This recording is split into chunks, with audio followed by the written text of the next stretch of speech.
Looks like I need to mark my gather points before I start sewing anything.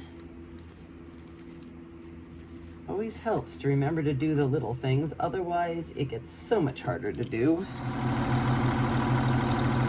Now I get to do a whole lot more gathering because here's the gather threads in the center, but I need to run a gather thread through the folded end on this side and another gather thread on the top side. There's a little triangle on this one and then a little triangle on the other one. So if I match the two triangles together, it should be good. These sleeves are gonna be a lot of hand sewing.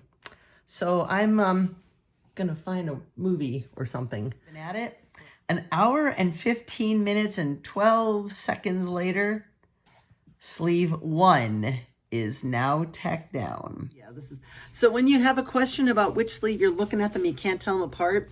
When you hold the sleeve up and smooth everything down, the taller thing is on the outside edge and the shorter end is on the inside edge. So that's why I know this is my left sleeve because, yeah, there we go.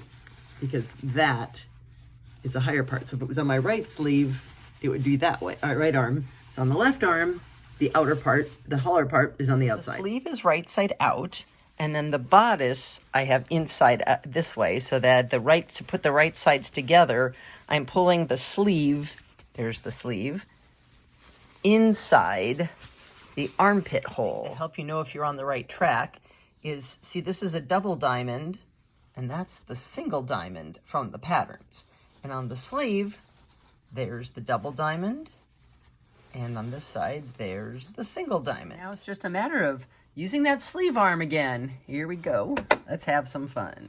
All the way around until I get back to where I started. Dresses in this era tended to have a fullness of the bust on the outside. So you put in these funny bust pads. So here's the outer pieces that the batting goes inside. So I sewed around the edges and clipped the curves so that they behave when all assembled. This is one of those steps where it's easy for things to go awry. So the first thing to remember is that these need to be mirror image. So we need to make a left side and a right side. And now we just gotta stack these guys up. See how the patterns, they stack right inside each other. And then here's the last one, stacks in there. And now I get to do that with the batting. I'm doing this by hand because I was worried about the machine squashing the layers together, but since I've got it just basted, I can just sort of lightly stitch them together without it sort of smushing the batting down much. So then just shoving this inside. And now I have a funny little bust pad, which we will now, there we go. So now I will just, this end I get sewn down and I will tack this all in place so that the fiber fill doesn't shift. And then we get to stick them in armpits. Go here, this is the center, the side seam. And the bust pad is going to sit right on the armpit. But let's roll that out a little more. So this will fit right along the, and so far so good. Check that out. I now need to put my closures in. I was tempted to cheat and use hook and eye tape, hook and loop, whatever we call that. And I've got it in black.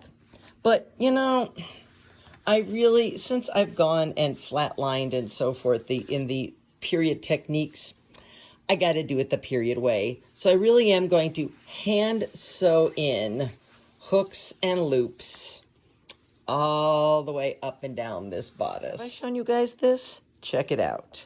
It is a way to expand and evenly measure.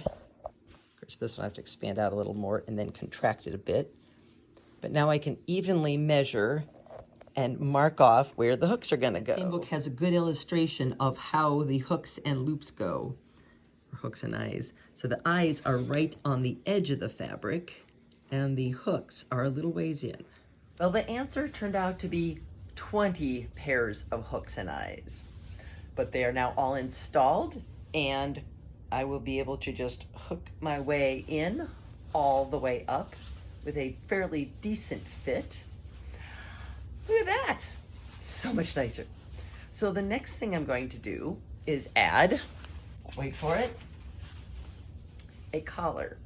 This is a crocheted collar that I picked up at a silent auction.